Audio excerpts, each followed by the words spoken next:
Om Ajnanatimirandasya Jnananjana Shalakaya Chakshurunmilitam Dhena Tasmai Shri Gurave Namah. Om Namo Bhagavate Vasudevaya. Om Namo Bhagavate Vasudevaya. Om Namo Bhagavate Vasudevaya. Narayanam Namaskritya Naram Chaiva Narottamam Devim Sarasatim Vyasam Tato Jayamudiraye. We're reading from Srimad Bhagavatam, Canto 3, Chapter 25, The Glories of Devotional Service. Today's text is 13. Shri Bhagavan Uvacha Yoga Adhyatmika Pumsam Mato Nishriyasaya Me Atyanto Paratir Yatra Dukasya Cha Sukasya Cha. Translation: The Personality of God had answered the yoga system which relates to the Lord and the individual soul, which is meant for the ultimate benefit of the living entity, and which causes detachment from all happiness and distress in the material world, is the highest yoga system. Purport: In the material world, everyone is trying to get some material happiness, but as soon as we get some material happiness, there is also material distress. In the material world, one cannot have unadulterated happiness. Any kind of happiness one has is contaminated by distress also. For example, if we want to drink milk, then we have to bother to maintain a cow and keep her fit to supply milk. Drinking milk is very nice, it is also pleasure, but for the sake of drinking milk, one has to accept so much trouble. The yoga system, as here stated by the Lord, is meant to end all material happiness and material distress. The best yoga, as taught in Bhagavad Gita by Krishna, is Bhakti Yoga. It is also mentioned in the Gita that one should try to be tolerant and not be disturbed by material happiness and distress. Of course, one may say that he is not disturbed by material happiness, but he does not know that just after one enjoys so-called material happiness, material distress will follow. This is the law of the material world. Lord Kapila states that the yoga system is the science of the spirit. One practices yoga in order to attain perfection on this spiritual platform. There is no question of material happiness or distress. It is transcendental. Lord Kapila will eventually explain how it is transcendental, but the preliminary introduction is given here. I have my heartfelt obeisances to His Divine Grace, A.C. Bhaktivedanta Swami Prabhupada, and to all of you who are present here today, because you are all Vaishnavas and therefore the most worshipable in the three worlds. Hare Krishna. The Supreme Personality of God had answered the yoga system which relates to the Lord and the individual soul, which is meant for the ultimate benefit of the living entity, and which causes detachment from all happiness and distress in the material world, is the highest yoga system. So Prabhupada explains that, or gives the analogy of Shreyas and Preyas. Shreyas means for one's ultimate good, delayed gratification, knowing that in the end things will be better. In fact, in the Gita, Krishna describes happiness in the mode of passion and the mode of ignorance and goodness. In passion, the happiness is like nectar at first, but poison in the end. Ouch. And then there's happiness in the mode of goodness, which is like poison in the beginning, but nectar at the end. So which is Shreyas and which is Preyas? Shreyas is long term. It would be more in the mode of goodness. And then Preyas means, Prabhupada said, child doesn't want to go to school and wants to play all day long. But the parent that takes the child by the hand, and in Prabhupada's words, drags him to school because he knows that the child doesn't go to school, that he, in the long run, will suffer because of that, being illiterate and not being able to get a job or whatever it may be. So, in a similar way, those who have a higher perception or perspective of life and can see that the ultimate goal of life is to attain spiritual consciousness, take some trouble in order to cultivate spiritual consciousness, because they know that if one tries to remain comfortable in the material world, first of all, ultimately there is no comfort here, and whatever happiness one gets is contaminated by unhappiness also. And therefore, devotees, those who are eager to attain the Supreme, accept some voluntary suffering in order to improve themselves, to come up to a higher level of, a higher standard of life. And this is the tapasya. It is meant towards improving ourselves in the material world. Further, Prabhupada quotes the verse when he's commenting on today's verse, Yanmaitu nadi griyamedi sukham hituchtam. Next line. Yanmaitu nadi griyamedi sukham hituchtam. Sorry. This verse is from Prahlad Maharaj in the 9th chapter of the 7th canto. And he describes that the pinnacle of happiness in the material world is sex life, and that although there's an intense pleasure in sex life, in the end there's suffering as well. So this gives an example of the different kinds of suffering in the material world. Kanduri anena karayore vaduka dukam kandutivan manasijam vijaheta dira. Last line? Okay. Try 7-9-45. 7-9-45. Yanmai tunadi griyamedi sukham hitucham kando. What? Anyways, this verse is Tripyanti neha bahuna bahu dukkha bhaja. Bahu dukkha means unlimited sufferings. There's a lot of different sufferings that come from it. So those who are cultivating spiritual life develop an awareness of the fact that with whatever kinds of happiness I try to taste here in the material world, there's also attached miseries that come along with it. Those can't be avoided in material happiness. Not the least of which is going to sleep in human life and thinking that everything's fine, and that I'll just try to get cozy here. Prabhupada discusses this and says that you may be fine now in human life, but then he says, according to the consciousness we've developed in this lifetime, in the next lifetime we'll be awarded by material nature what we actually deserve.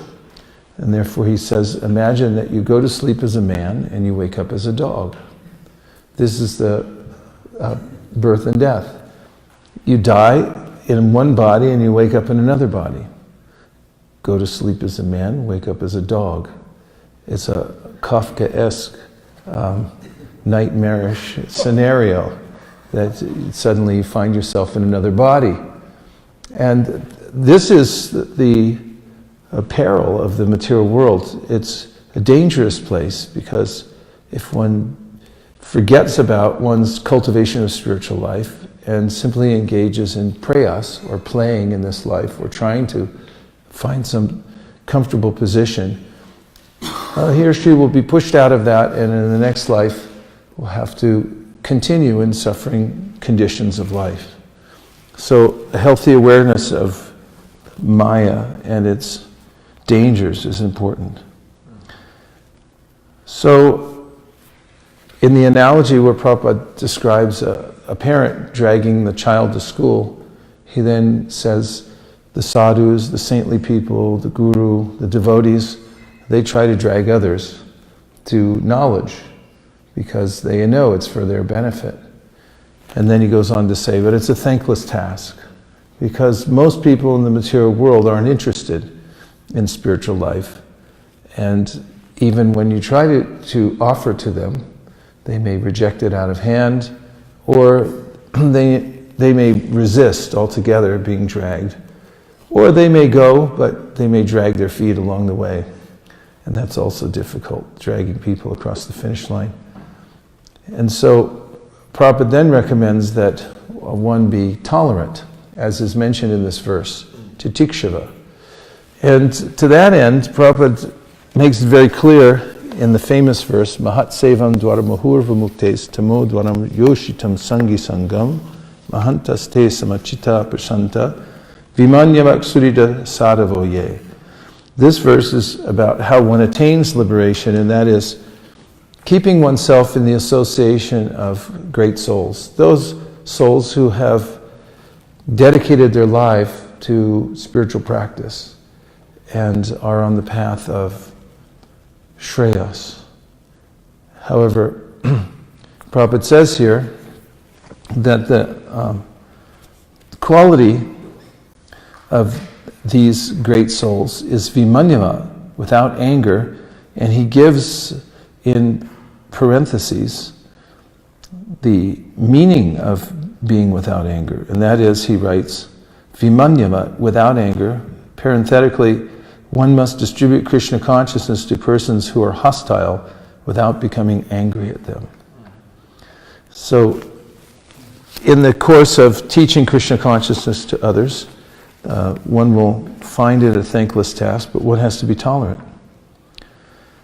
So now, Prabhupada then says that we are conscious, no doubt, but we're conscious of being American, or we're conscious of being Indian, or we're conscious of being a young person or an old person.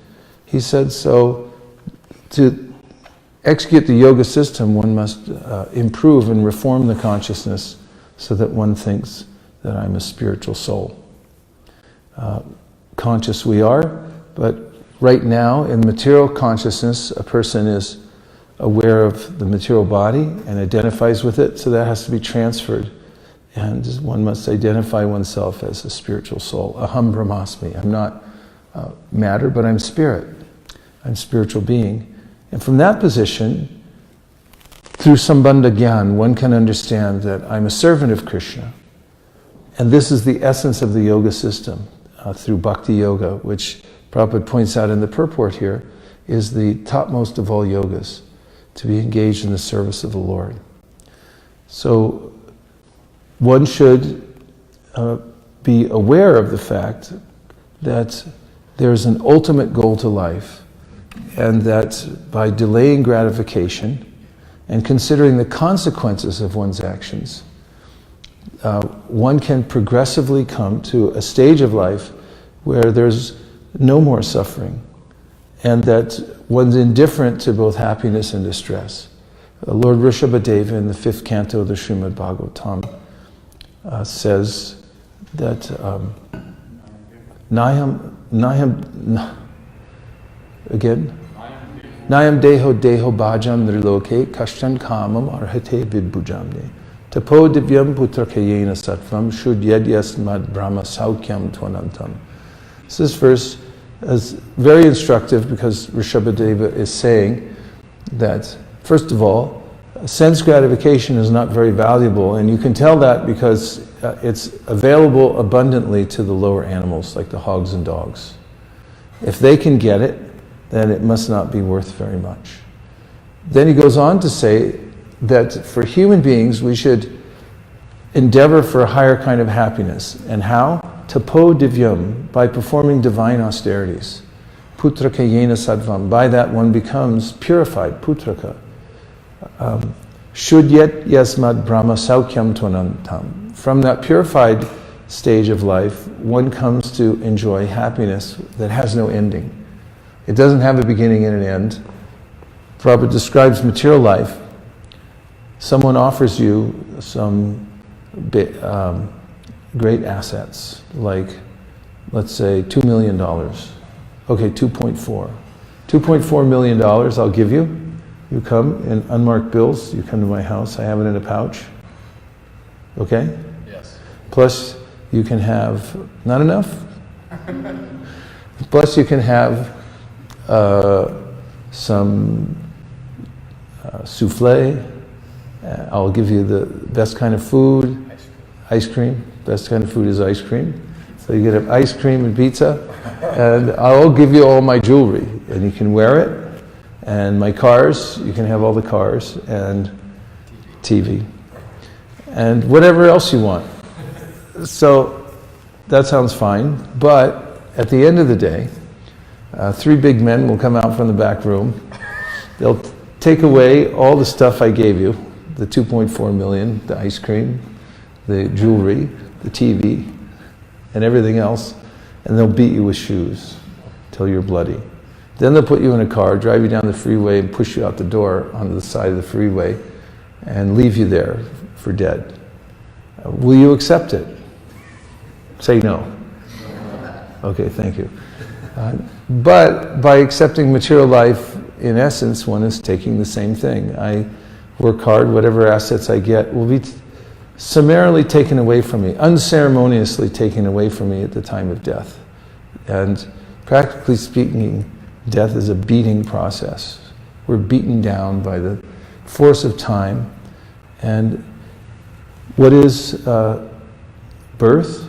Somewhere along the road, we're pushed out the door of the womb, and we end up bloody on the side of the road, and we're not sure where we came from and how we got there, and we have severe jet lag from the journey we made from one body to the next, sleep most of the day, and have to start all over again, going to kindergarten and all that stuff.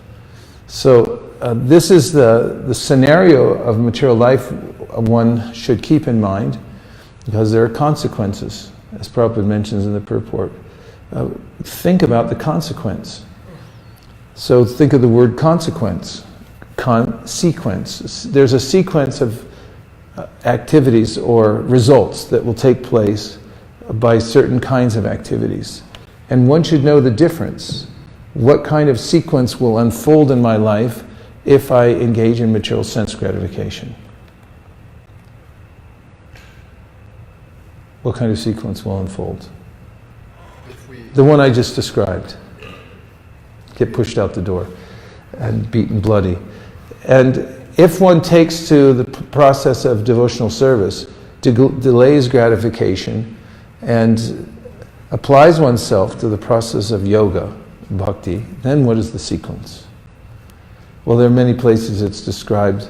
For instance, in the same chapter, coming up soon, Kapila Dev says, Satam prasangam mama virya sambido bhavanti hrit karna rasayana kata tajjoshanat ashu apavargavardhani shararatir bhaktir anukramishati. Anukramishati means there's a sequence. Anu means one thing follows the next. Anukramishati, one step after another. The sequence. So the consequence of delaying gratification, calming oneself down. I don't need to engage in prayas, immediate gratification, but I'm looking toward my ultimate good, to find unlimited happiness. I'll withstand the urges of the senses and direct my attention towards Krishna, specifically by hearing and chanting about him. And by doing that, then gradually one develops a very deep attachment to Krishna, faith in Krishna, and then attachment, and then a full-blown relationship with Krishna. This is the sequence described in summary by Lord Kapila Dev later on in this same chapter. So these are to be considered by those who are practicing yoga. What is the consequence of my actions? Deliberate very carefully. Also see that material happiness is no happiness at all because it has a beginning and an end. If it's going to be taken away from you in the end, then don't go for it, because it's not real. Go for that which is real and eternal. And now we'll take a few reflections or questions. Yes, Prabhu. I was appreciating one of the Prabhupada in the purport, which you also echoed, which is that the happiness and distress in material life are inevitable. And I was appreciating it because there's a part of the psyche, let's just say it's part of my psyche, that thinks that by practicing devotional service, I won't experience material suffering at all anymore, and that I can finally, be comfortable in the material world, which is not the purpose of devotional service. So just the point of transcending this whole idea of being comfortable in the first place in material life, making a little nest of material consciousness and living in that, and actually cultivating the long-term interest. And living a mode of goodness lifestyle in the meantime to minimize the suffering. But nowhere does it say that we should expect there to be no suffering in the material world. Thank you, that's an important point. As long as one has a material body, there will be suffering. However, those who are situated in Krishna consciousness are not disturbed by it. And Prabhupada gives the following example. He says, say you get on a train and you get into the compartment where you're supposed to stay and it's very crowded. And people are rude and they push their way in and they sit down in the seat before you can sit in it. So he said there's two scenarios that can unfold. One is that you can start a fight. You could become really disturbed. You could give a glowering look to the people who took your seat, and then they might react. Or you might even say some words which could inflame the situation. And let's say it's a 3-hour trip. So you could then, on the other side, think, it's only 3 hours. What's the difference? I need to stand up for a few hours anyway, and not worry about it. So in the first scenario, you could start a fight, end up in jail somewhere, or very disturbed, and it's only over a seat for 3 hours for some uncouth person who just sat down in front of you, took your seat. Or you could just tolerate it and not create any reaction at all and just move forward. So in a similar way, the devotee learns to tolerate because he thinks, I'm not here very long. When I first joined the Krishna consciousness movement, I read about the hairy sage who lived by the sacred river. And he had many followers who would come to him and try to give him material comforts. And he would refuse everything. He said, I don't need anything, I'm not here very long. He had been given a benediction, actually more like a curse, to live for as long, there was one lifetime of Brahma for every hair on his body. Is that a long time? Yes. Seemingly, but to him, it was not long at all. He thought, the material world is just a flash, even if it's a lifetime of Brahma or tens of thousands of lifetimes of Brahma. What's the difference? I'm just passing through here because I'm eternal. And therefore, he said, I really don't need anything. Why take the trouble? So, this is given as the kind of tolerance that one can develop when one's focused on one's spiritual life. So one needs to develop a modicum of this in order to delay gratification.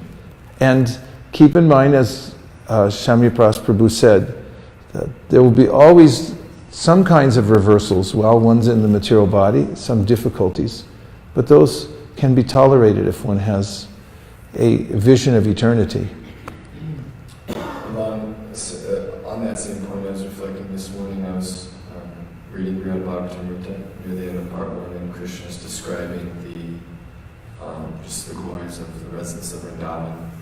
And this point's brought up about how they're suffering from this viraha bhava, this intense burning of separation. But actually it's the highest pleasure, something Gopi Prabhu brings up in the purport, a doubt someone may have. Well, this is the natural way that things go. It's happiness is followed by distress, and then distress is followed by happiness. But then he's also explaining, and Krishna's explaining that actually it's the burning that they're feeling from this viraha bhava is not, it's not something that, they feel pleasure because the hope that they'll see their beloved soon, but it's actually a completely different thing. It's the highest bliss. So just thinking back to the, this reflection that this material world is, that here we have this cycle of happiness, distress, but in the spiritual world that cycle is not there, it's actually completely blissful, even if it may appear as something. Yes, good point. Remember that we're in the reverse situation. As Jiva Goswami points out, tapahlada kari, that the activities in the material world that seem like they should produce pleasure actually produce misery. Those same activities in spiritual life produce the highest pleasure. Yes? I like this point that you brought up about how basically the Shastra is telling us about how the material world is designed and then how we interact with it. And in some ways we're like co-creating by whatever we do, what is it creating? And so the scripture's saying like if you do this, then it creates this. If you do this, it creates this. So I'm appreciating that hey, it's like a manual, it's like a guidebook. It's letting us know how this system is designed, so how we can interact with it. Yes, good point. And it's not as if we were not given very clear warning about the material world. In a business, when someone's advertising their product or services, one of the marketing adjustments is to adjust people's expectations. As if people expect too much from it, whatever product or service you're offering, then when they get there and it's not as good as they thought it would be, then they become disappointed. And therefore, companies try to adjust people's expectations for what they're going to get. Because if it's more than what they expected, then they'll be delighted. And in a similar way, Krishna, when talking about the material world, helps us adjust our expectations by telling us very plainly, Ah Brahma Bhuvana Loka Punar Avartinorjuna Mamupetya tu Kaunteya Punar Janma Nividyate. That the material world from the topmost planet down to the lowest are places of misery. So it's not as if he hadn't warned us in many places, Dukkalayama Shashvatam, that the material world is a miserable place. However, I disregard that and think, oh, that's for somebody else. For instance, Chitraketu was warned by Angira Rishi. Chitraketu had everything. And if you think about it, we actually have everything too. We thought about this last night. Kings used to have everything compared to the common people. They would have some kind of heating system inside their houses.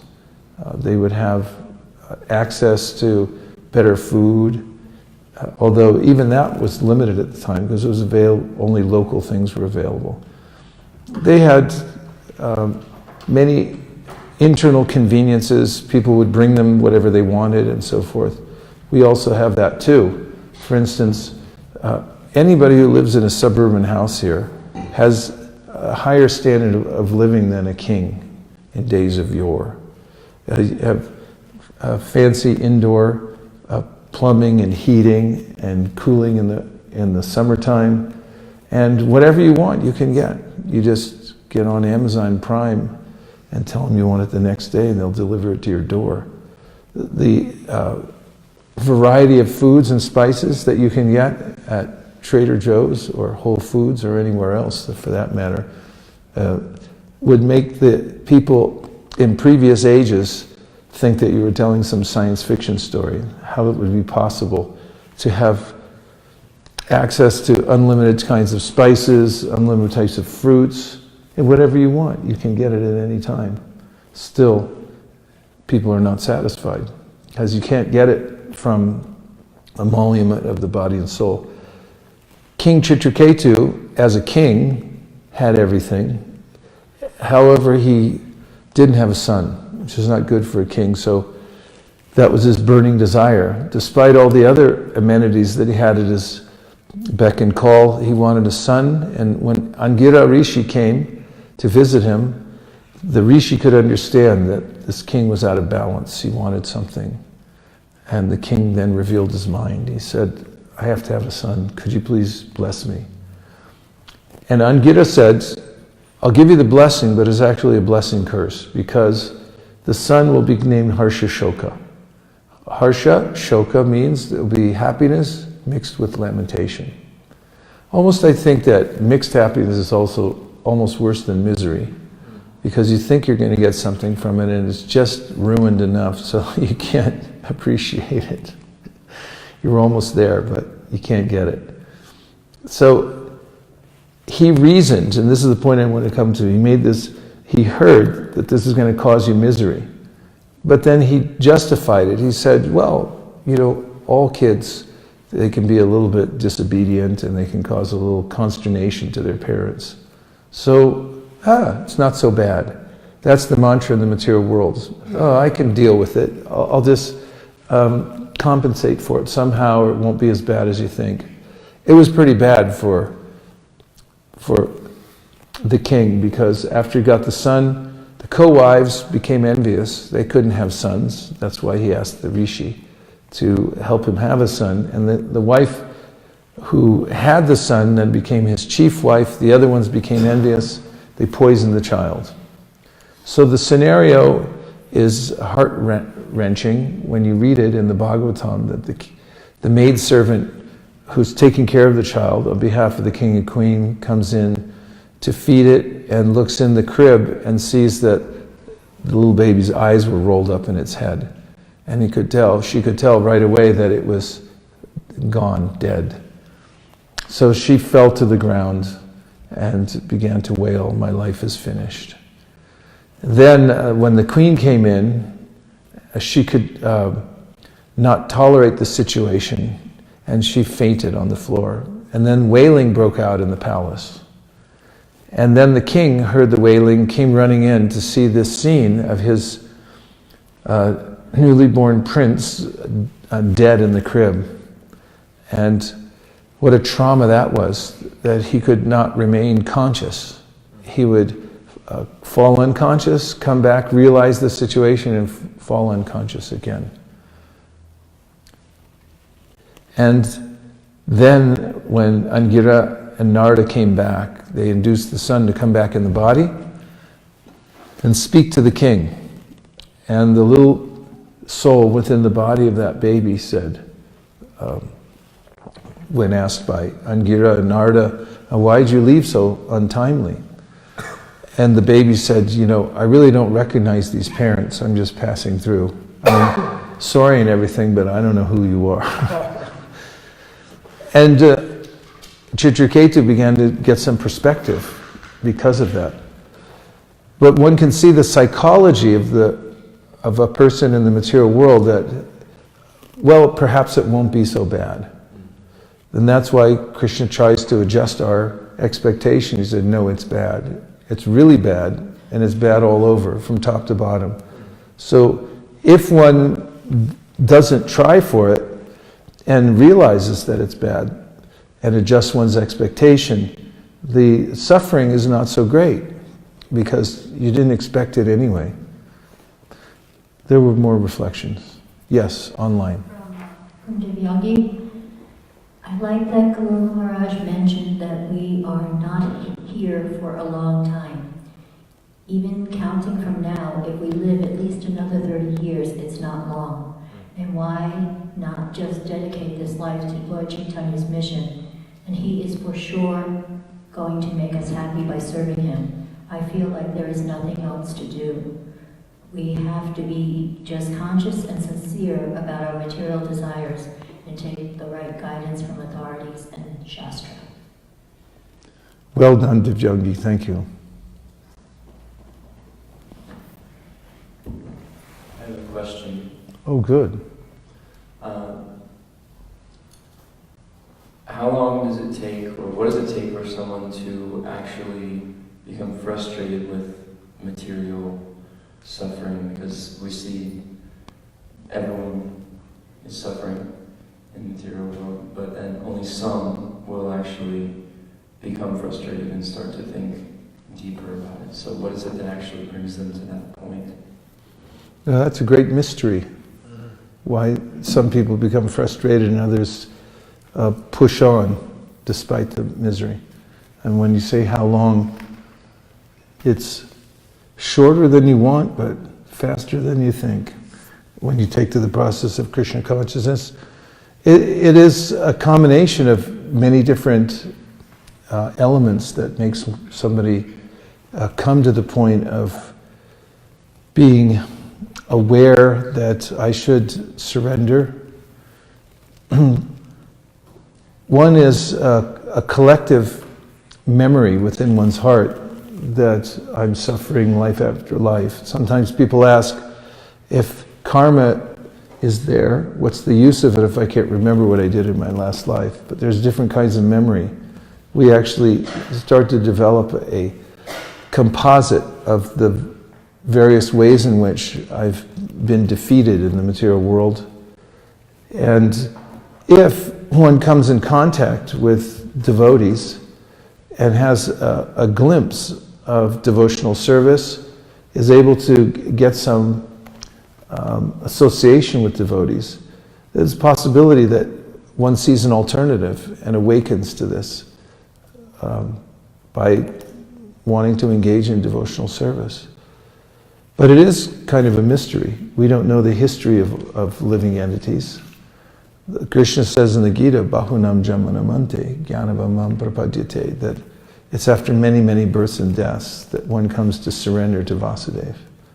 And we hear examples of people throughout the Shastra that from various positions of life suddenly make a choice that I'm going to surrender. Like Pingala in the 11th canto, Srimad Bhagavatam, Krishna tells how she was engaged in her occupation as a prostitute. And just one night when she was out waiting for a suitor and nobody stopped, she became more and more frustrated. And then, by good fortune, she started thinking about how this is a useless occupation because this body is just a frame with skin stretched over it, and these low-class people get attracted to me. And then, why am I even doing this? And then her thoughts turned to the Supreme Personality of Godhead. Another is the Avanti Brahmana. And this one is even more helpful because the Avanti Brahmana was a wealthy landholder, but he was a miser. He didn't give money away to other people. He kept it all. He didn't do sacrifices for the demigods. He didn't share with his family. He didn't even spend it on himself. He would forego various kinds of material pleasure because he didn't want to spend it. And everyone started hating him, including the demigods. And all his wealth began to diminish. However, once while he was a householder and engaged in his business, he had performed a sacrifice, and he had had a glimmer of faith in the Supreme when he offered that sacrifice. And later, when he lost everything, that molecule of sincerity that he had had towards God became a seed that grew, and it became faith in the Supreme Personality of Godhead.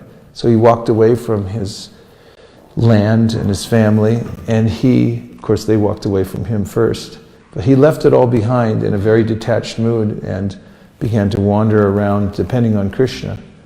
And in that situation, people began to taunt him. They said, oh, you only took sannyas because you're a loser. And they would steal things from him, they would tie him up, they would defecate on him. And all the time, he simply thought that this is the workings of the external energy of the Lord, and he didn't blame anyone, and he didn't react to it. He went on with his practice of devotional service. And he was noted by Sri Chaitanya Mahaprabhu as an emblem of determination in devotional service. However, the main point is that he had a kernel of sukriti, and when everything else had burned up in his life, that remained.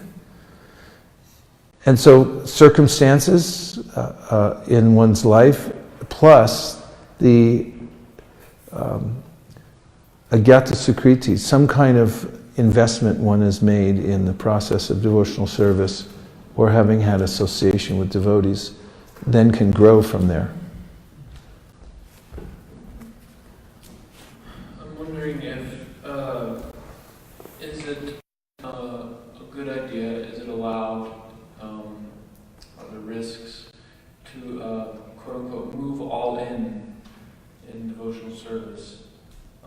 We hear, we're, Kirtaniya Sadahari, so is this a good thing to try to chant all day? Even though I personally feel unqualified, full of material desires, like that, but is it possible? Well, Prabhupada set an example. He, all day long, was engaged in some kind of devotional service.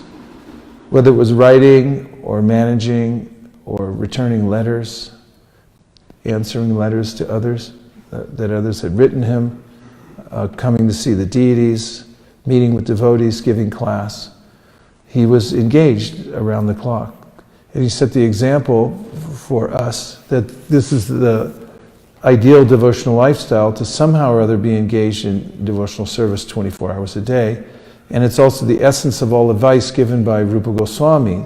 Tannama Rupa Charitati Sukirtananu Smityo Kramena Rasanamanasinyoya. Tishtan Raje Tananaragi Jananagami Kalam Nayet Akilamitu Padesha Saram.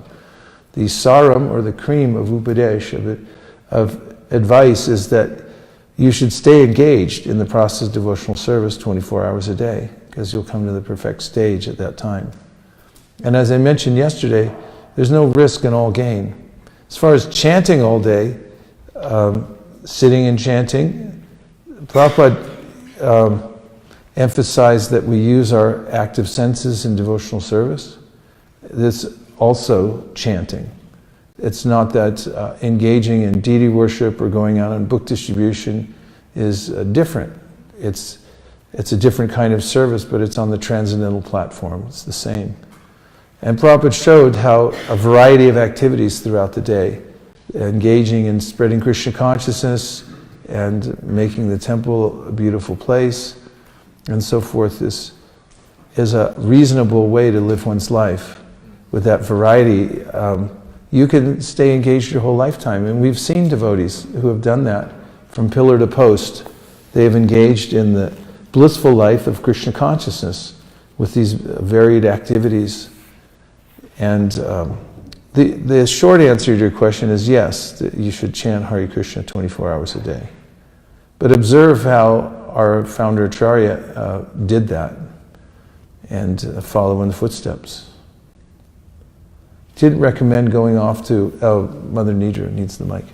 He didn't recommend going off to a solitary place to chant Hare Krishna 24 hours a day. Thanks for this. Reflecting on how you explained that voluntary suffering or tapasya will lead to a higher standard of life. So when you're explaining in the material world, everyone will have to tolerate some kind of suffering. So we can be convinced ourselves and convince others that the choice should be made for a certain type of, tolerating the tapasya of devotional service. So in one way or another, we have to make a good choice. So I was appreciating that. Yes, thank you. And I propose that the most difficult of all austerities that we perform as Goshti and Undis is to cooperate with the other devotees, because no one can create more, nothing can create more of a disturbance in one's mind than relationships with others. And for the sake of holding together a community that is spreading Krishna consciousness, it requires a great amount of tolerance, because people change their minds, people say things out of a sense of because they're passionate, or they react to things and they say things that could be hurtful. Does any of this sound familiar? Yeah. At any time? And learning to tolerate for a higher cause. You saw Prabhupada, although he was managing international movement and these things were going on, he'll get a letter that says someone just sold the temple and took the money and left. He gets a letter saying that two of his top leaders can't get along, they're having a fight, they're at an impasse. He gets another letter, same day, saying that an order of books got lost. On and on, these kinds of interactions between devotees and inevitable events will take place in the lives of those who are holding together, keeping the fort here in Krishna consciousness.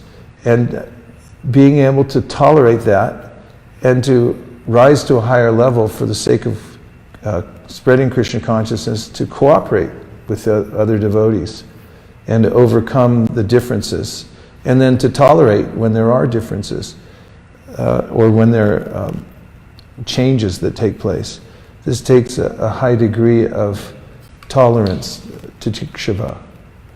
And Prabhupada mentions this in the section of the Prachetas in the 4th canto, that if one is able to do this for the sake of pleasing Krishna in the mission of Krishna consciousness, then Krishna becomes pleased. He also equates cooperation with bhakti. Bhakti means cooperation, because I'm an independent soul. Basically, I can do whatever I feel like doing. There will be consequences. But if I cooperate with Krishna and Krishna's devotees, then the outcome is unlimitedly wonderful. So cooperation is a kind of austerity for the Goshti-anandi, and that's what we are. And it's more difficult than being a bhajananandi and sitting alone and tolerating the elements and so forth. Ananda. Is there tolerance in the mode of ignorance? Yes, there is tolerance in the mode of ignorance. One is, people tolerate all kinds of things in the mode of ignorance. If you see people who are, for instance, alcoholics, and then they don't have a place to live, and they basically defecate in their own clothes, sleep in a doorway. I mean, it takes a lot of tolerance. But it's tolerance in the mode of ignorance. They're tolerating the material elements and their own stench every day. I mean, if you walk by somebody like that, it's hard to tolerate just smelling them. They tolerate it all the time. And that's toleration in the mode of ignorance. Toleration in the mode of passion. People like, I read about this entrepreneur who was a stock trader, but he lived in Los Angeles, so he had to get up at 2 o'clock every morning for years in order to make his fortune. Of course, then he lost his fortune too and became infamous later on for selling junk bonds. He was the junk bond king. I won't mention his name because, for many reasons. But I just remember reading about him, all that he went through and all that he tolerated in order to make money. He woke up at 2 every morning because the stock market opens early and he had to have the jump on it and be ready. And year after year he would do that. Tolerance in the mode of goodness. One tolerates the rebukes of one's god brother or god sister or people in the community, thinking that actually they're devotees and I have to set the example and have to be tolerant and diffuse the situation for the sake of keeping harmony so that we can continue spreading Krishna consciousness together. Or one is tolerant in the same ways others are tolerant. We wake up early, you have to tolerate that in order to, even though your mind and senses may not agree with it, you do it anyway because you want to please Krishna. You want to show up and say, I'm to the deities, I'm here, I made it.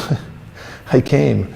And there's satisfaction in that, just knowing that Krishna, you are counted and you want to be there for that. So you tolerate so many distresses because of that for devotional service. But it's not for very long, as this life is so short. It's like one of those little Diwali bugs. We see it at Govardhan. They're born in the evening and then they have their whole lifespan in the evening. They have, they take driver's training, they go shopping, Home Depot, first aid. They learn everything, get a master's degree. By the time it's 3 in the morning, they're all dead and lying on the ground. And to the higher beings that look down on us, we look just like that too. And we think like, it's such a big deal. I have to tolerate for so long. But just like those little bugs flying around the light bulb, we have some bright light in our life thinking, I got to have that.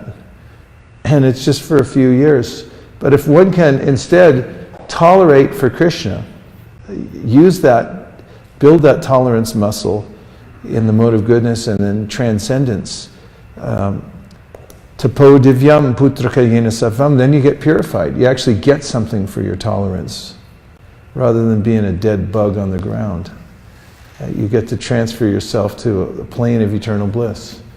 So Krishna is going to keep telling us about this in this chapter. This is a summary of the yoga system, which says you can rise above happiness and distress.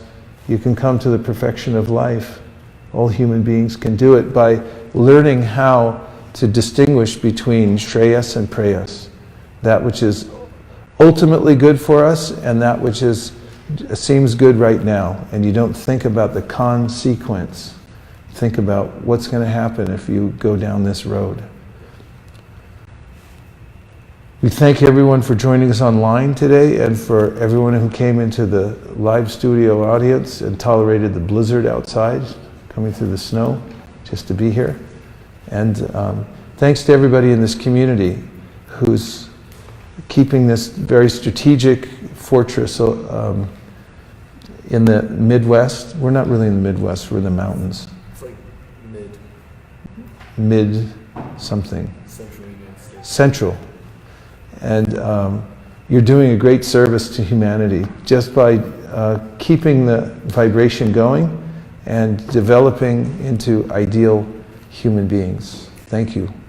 Gaur Premanande, Nitai Gauda Haribo, Bo, Haribo, Nitai Gauda Haribo, Nitai Gauda Haribo, Bo, Haribo, Nitai Gauda Haribo.